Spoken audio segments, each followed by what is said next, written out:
Hello everyone, welcome to our YouTube channel IQ prime education. मैं चेतन सिंह शेखावत आपको English पढ़ाने वाला हूं। तो आज हम किसके बारे में बात करेंगे? इंग्लिश के बारे में। तो हम लोग शुरुआत करते हैं। Okay, English.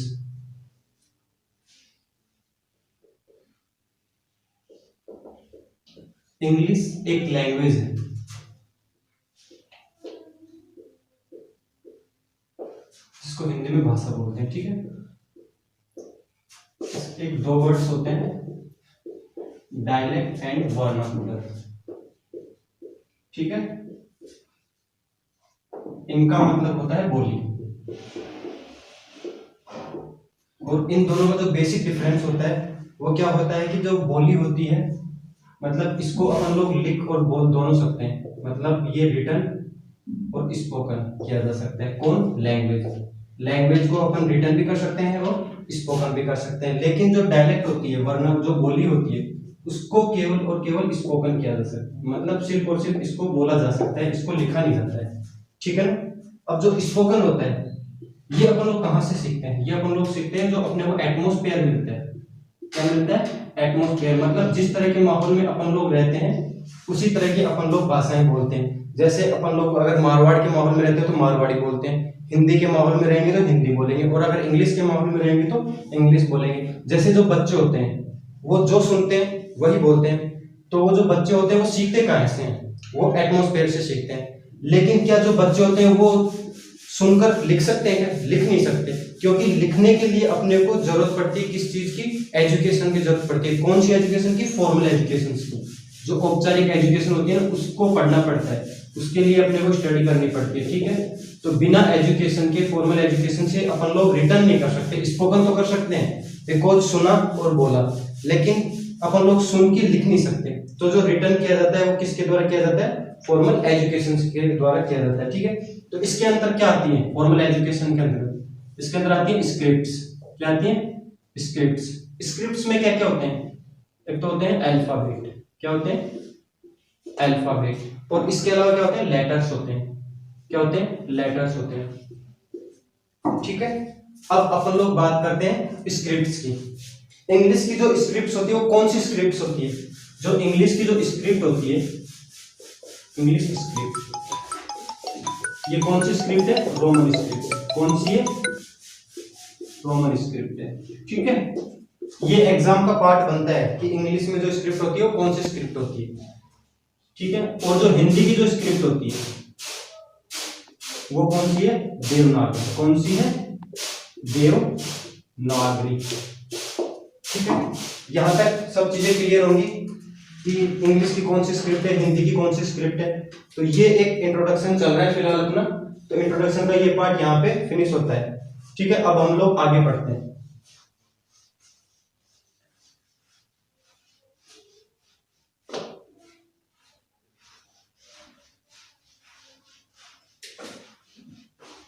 हम लोग बात करते हैं अब इंग्लिश के अंदर लेटर्स की। इसकी बात करते हैं लेटर्स की, क्योंकि लेटर के बिना तो इंग्लिश पॉसिबल ही नहीं है ना। तो बात करते हैं अपन लोग लेटर्स की। इंग्लिश में कितने लेटर्स होते हैं?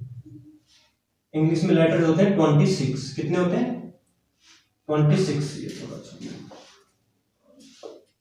इंग्लिश में जो लेटर्स होते हैं वो होते हैं 26। ठीक है, और इंग्लिश में साउंड कितने होते हैं?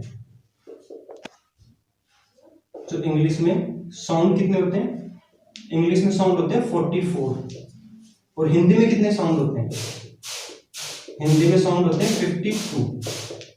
ठीक है, मतलब हिंदी के 8 साउंड ऐसे हैं जो कि इंग्लिश में जिनका कोई भी साउंड नहीं होता है। तो ये इंग्लिश के साउंड होते हैं। इंग्लिश में होते हैं 44 साउंड और हिंदी में साउंड होते हैं 52 और लेटर्स होते हैं 26।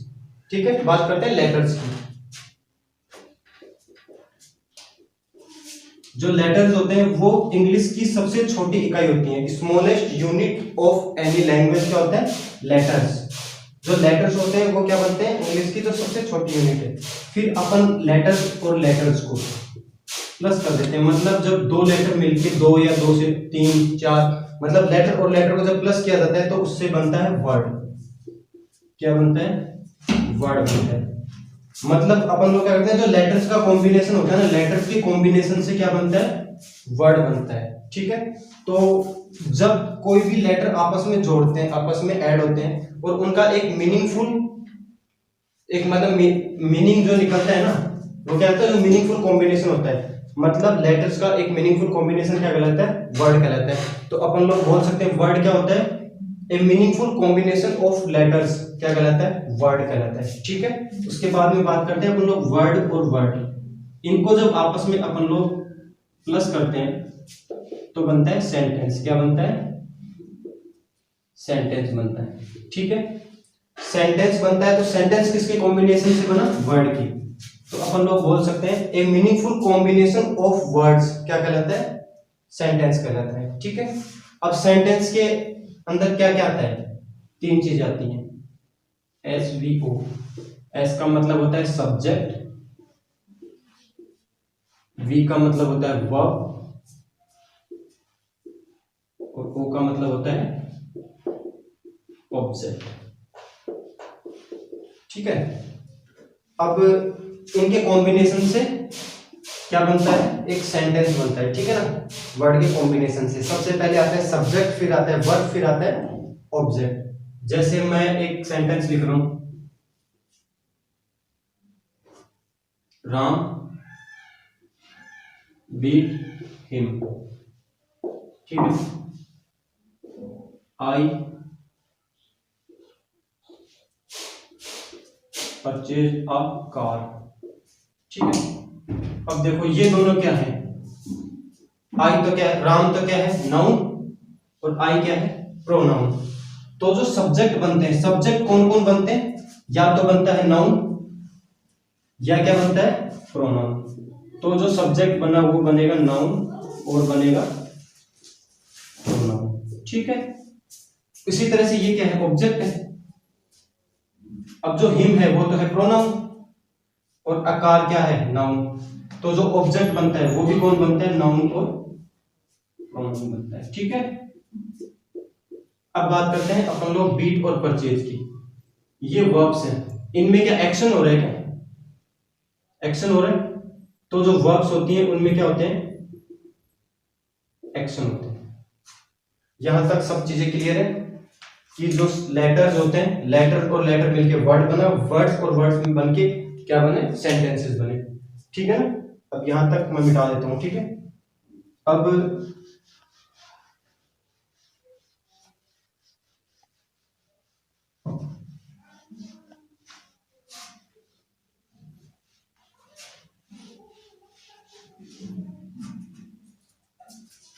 देखो जो वर्ड्स होते हैं ना, क्या होते हैं वर्ड्स, इनका अपना एक नेचर होता है, इनके फंक्शन होते हैं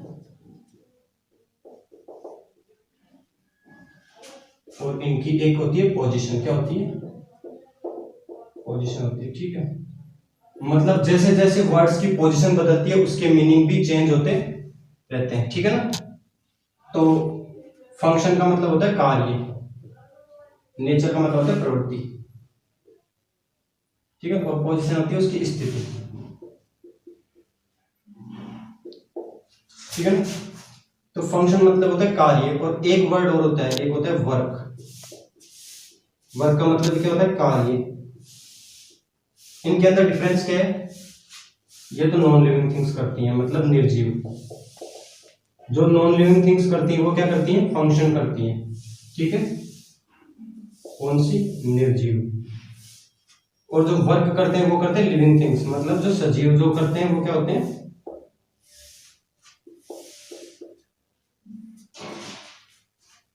वो करते हैं वर्क। ठीक है, यहां तक सब क्लियर है अभी इतना।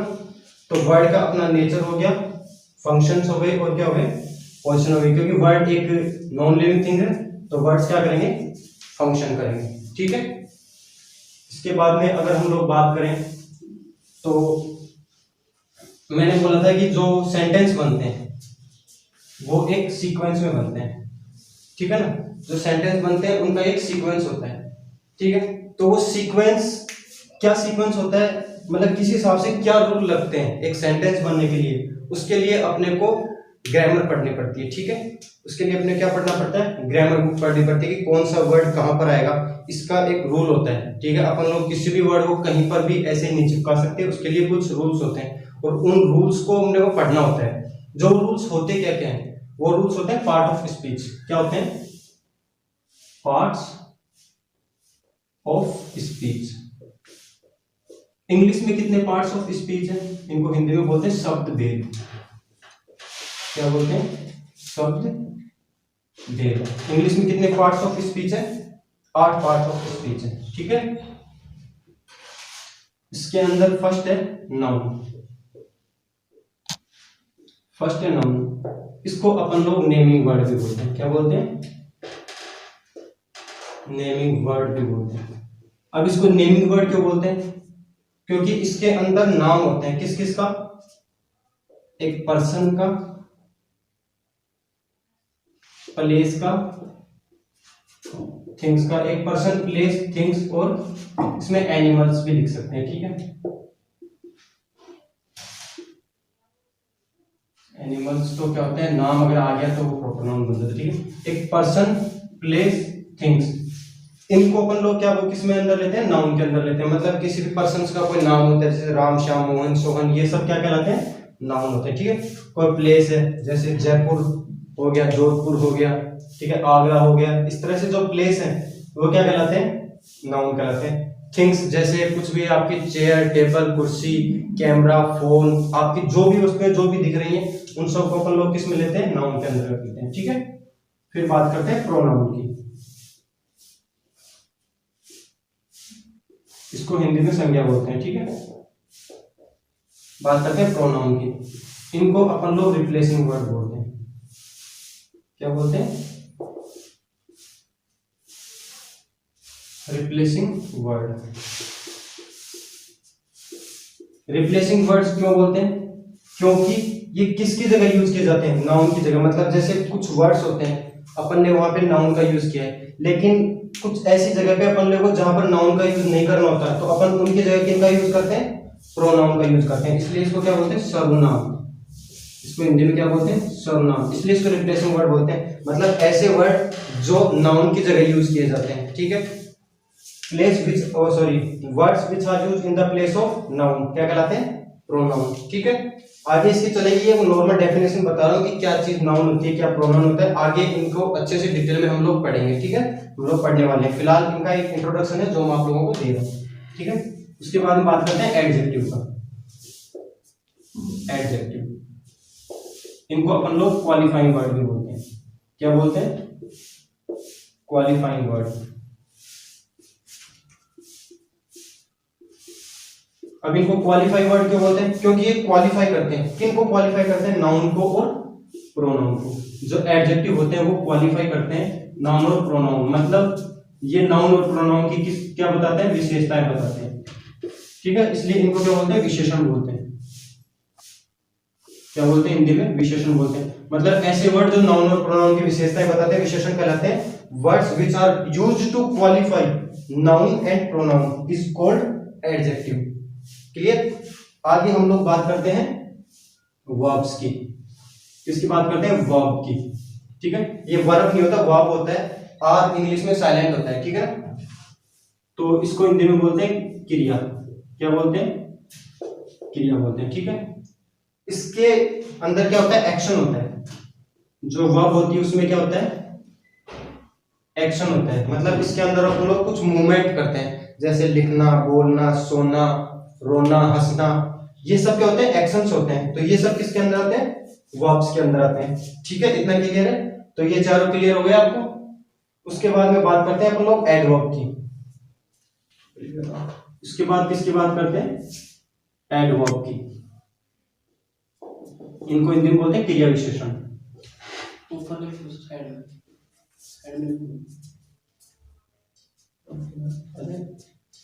इसको बोलते हैं क्रिया विशेषण, ठीक है। एडवर्ब जो होता है ये कहलाता है क्रिया विशेषण।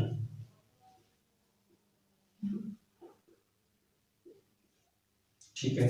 अब क्रिया विशेषण इसको क्यों बोलते हैं, क्योंकि ये क्वालिफाई करते हैं। किस किस को क्वालिफाई करते हैं, इनको भी अपन लोग क्वालिफाइंग वर्ड्स बोलते हैं। क्वालिफाइंग वर्ड्स, ठीक है। ये भी किसको क्वालिफाई करते हैं, ये क्वालिफाई करते हैं वर्ब को, एडजेक्टिव को और एडवर्ब इटसेल्फ, ठीक है। जो एडवर्ब होते हैं वो क्वालिफाई करते हैं, किस किस को क्वालिफाई करेंगे, वो वर्ब को क्वालिफाई करेंगे, एडजेक्टिव को क्वालिफाई करेंगे, एडवर्ब को क्वालिफाई करेंगे। मतलब इसके अंदर क्या होता है, जो क्रिया की जाती है ना, जो क्रिया की गई है वो किस तरीके से की गई है, जैसे रन क्रिया है, लेकिन रन किस तरीके से किया है, स्लो के फास्ट के, तो वो जो तरीका बताते हैं, वो जो मैनर बताया है, वो कौन बताएगा, एडवर्ब बताएगा, ठीक है ना। तो ये चीज है, तो जो वर्ब जो क्रिया की गई है वो किस तरीके से की गई है, इस चीज को क्वालिफाई कौन करता है, एडवर्ब क्वालिफाई करता है, ठीक है ना। इतना क्लियर हो गया होगा आपको, ठीक है। पांचों ये ध्यान आ गया, इनका नॉर्मल इंट्रोडक्शन हो गया। अब अपन लोग बात करते हैं पांचवें पार्ट्स ऑफ स्पीच की, किसकी बात करते हैं, fifth part of speech, sorry sixth, पांच हो गए, सिक्स की करते हैं। सिक्स पार्ट ऑफ स्पीच है प्रीपोजिशन, क्या है,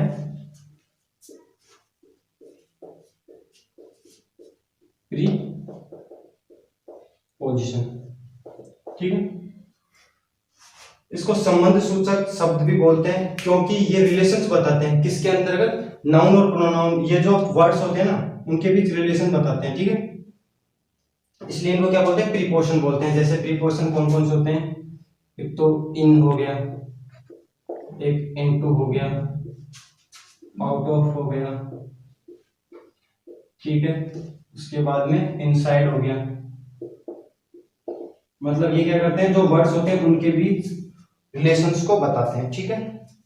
इसका मैं एक एग्जांपल आप लोगों को दे रहा हूं, जैसे इन, इनटू और इनसाइड वगैरह का एक एग्जांपल अपन लोग क्वालिफाई करते हैं। जैसे कोई कमरा है, ठीक है, उसका दरवाजा खुला हुआ है, ठीक है। तो अगर उसका दरवाजा खुला हुआ है तो क्या होगा, अपन लोग इन द रूम होंगे या इनसाइड द रूम होंगे या इनटू द रूम होंगे, अपन लोग होंगे इनसाइड द रूम, ठीक है। रूम के अंदर है, दरवाजा खुला हुआ है। अब अपन लोगों ने दरवाजा बंद कर दिया, अब अपन क्या हो गए, इन द रूम। कहां हो जाएंगे, इन द रूम, क्लियर है। अगर दरवाजा खुला हुआ है, रूम के अंदर है तो इनसाइड, अगर दरवाजा भी बंद कर दिया तो अब हो गए इन द रूम। अब अपन लोग बाहर है रूम से, अपन लोग रूम के अंदर आ रहे हैं, तो अपन लोग कहां आ रहे हैं, इनटू द रूम। किसके अंदर आ रहे हैं, इनटू द रूम, क्लियर है। और अपन लोग रूम के अंदर है, अब रूम से बाहर जा रहे हैं, तो जब अपन लोग रूम से बाहर जाएंगे तो वो मूवमेंट क्या कहलाएगा, आउट ऑफ द रूम, ठीक है। और इनटू का अपन लोग एक यूज हो सकते हैं, जो रूप परिवर्तन होता है। जैसे कुछ मूवीज देखे हुए आपने नागिन वाली, जिसमें क्या होता है कि एक जो लेडीज होती है वो नागिन बन जाती है और एक नागिन लेडीज बन जाती है, तो वो जो रूप चेंज करती है ना, लेडीज इंटू नागिन, नागिन इंटू लेडीज, ठीक है। तो ये रूप परिवर्तन भी क्या कहलाता है, इनटू कहलाता है। जो अपन लोग अपना रूप चेंज करते हैं उसको क्या बोलेंगे, इनटू के अंतर्गत बोलेंगे, ठीक है। तो ये प्रीपोजिशन के कुछ यूज होते हैं। नॉर्मल इंट्रोडक्शन दिया है, आगे जब प्रीपोजिशन चलेंगे तो इनका डिटेल में स्टडी करेंगे अपन लोग, ठीक है। प्रीपोजिशन के बाद में आते हैं कंजंक्शन, ठीक है। कंजंक्शन, इनको संयोजक भी बोलते हैं अपन लोग हिंदी में, ठीक है। क्या बोलते हैं, संयोजक। ये क्या करते हैं, जो दो सेंटेंस होते हैं उनको आपस में कनेक्ट करते हैं, ठीक है। इसलिए इनको अपन लोग लिंकिंग वर्ड्स भी बोल सकते हैं। क्या बोलते हैं, लिंकिंग वर्ड। लिंकिंग वर्ड क्यों बोलते हैं, क्योंकि ये लिंक करते हैं, किसको लिंक करते हैं, सेंटेंस को। जब दो सेंटेंस है उनको आपस में लिंक करना है तो क्या बोलेंगे अपन लोग, किसका यूज करेंगे, कंजंक्शन का यूज करेंगे, ठीक है। इसके बाद में अपन लोग बात करते हैं इंटरजेक्शन की। किसकी बात करते हैं, इंटरजेक्शन की। इनको हिंदी में बोलते हैं विस्मयाबोधक शब्द। क्या बोलते हैं, विस्मयाबोधक शब्द बोलते हैं, ठीक है। तो जो विस्मयाबोधक शब्द होते हैं वो कौन से शब्द होते हैं, ये बताते हैं किस चीज को बताते हैं, ये बताते हैं सडन फीलिंग्स को, सडन फीलिंग्स को, ठीक है।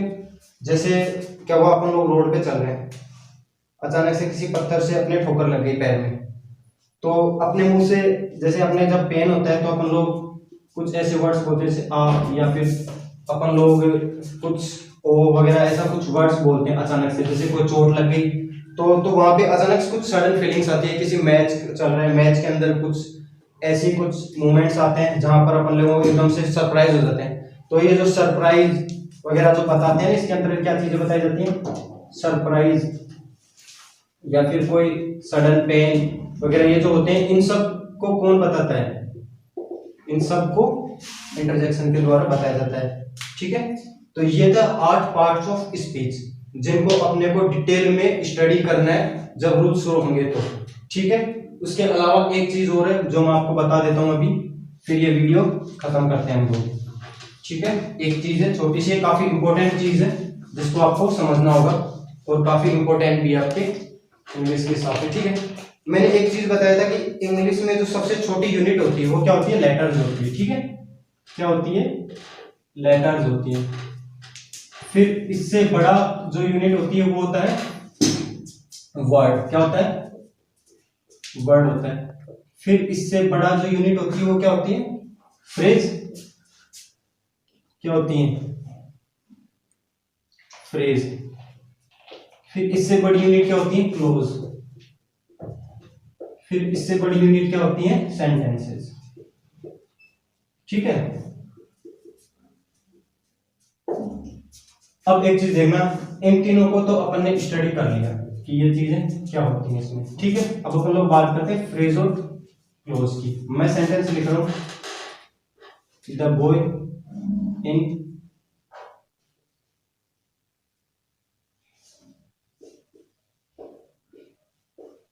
the boy in red shirt is my cousin. The boy who is in the garden is my cousin. ठीक है, बॉय, कौन सा बॉय, इन रेड शर्ट वाला। ठीक है, तो ये जो यहां तक है इसके अंदर कहीं वर्ब आ रही है क्या, अगर इसके अंदर वर्ब नहीं आ रही है इसका मतलब ये क्या है, फ्रेज है। तो फ्रेज में क्या नहीं आती है, वर्ब नहीं आती है। ठीक है, बॉय कौन सा, who is sitting in the garden, लड़का कौन सा जो कि गार्डन में बैठा हुआ है। तो इसके अंदर क्या आ रही है, एक वर्ब आ रही है, क्या वर्ब आ रही है, कौन सी आ रही है, इज आ रही है। तो ये क्या होगा, क्लोज होगा। ठीक है, तो क्लोज और फ्रेज में जो डिफरेंस होता है वो क्या होता है, फ्रेज के अंदर कभी भी वर्ब नहीं आती है और क्लोज के अंदर हमेशा वर्ब आती है। तो ये इसके अंदर बेसिक डिफरेंस था। तो ये था हमारा इंग्लिश का इंट्रोडक्शन जो यहाँ पे कंप्लीट होता है। इसके बाद में हम लोग आगे वाले जो टॉपिक्स आएंगे उसके अंदर हम लोग स्टार्ट करने वाले हैं फाइनाइट और नॉन फाइनाइट के बारे में। ठीक है, जो कि काफी इंपॉर्टेंट है अकॉर्डिंग टू योर एग्जाम। ठीक है, फाइनाइट और नॉन फाइनाइट जो कि बहुत ज्यादा इंपॉर्टेंट है, पूरे इंग्लिश के अंदर इसका बहुत ज्यादा यूज होता है और ये काफी इंपॉर्टेंट है। तो इसको आप अच्छे से देखना जो कि अगले वीडियो में होगा। यहां तक इंट्रोडक्शन था, ये कंप्लीट होता है। ठीक है।